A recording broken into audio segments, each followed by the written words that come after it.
अस्सलाम वालेकुम दोस्तों, मैं हूं आसिम सुहेल और आप देख रहे हैं मेरे यूट्यूब चैनल और फेसबुक पेज। उम्मीद करता हूं कि आप सब खैरियत से होंगे। अल्लाह पाक आप सबको अपनी हिफ्ज़ व अमान में रखे। दोस्तों, आज की वीडियो में हम आपको खूनी बवासीर का एक ज़बरदस्त सा इलाज बताने लगे हैं, तो आपने हमारे साथ रहना है। दोस्तों, खूनी बवासीर एक तकलीफ़ देह बीमारी है जिससे इंसान के कपड़े नापाक रहते हैं और बैठने उठने से भी इंसान कासिर हो जाता है। इसके अलावा नमाज़ पढ़ने में भी मुश्किलात दरपेश आती हैं क्योंकि इससे कपड़े नापाक रहते हैं।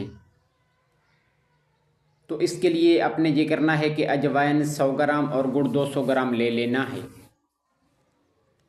अब इन दोनों को अलग अलग पीस कर सफ़ूफ बना लें और फिर दोनों को आपस में मिक्स कर लेना है।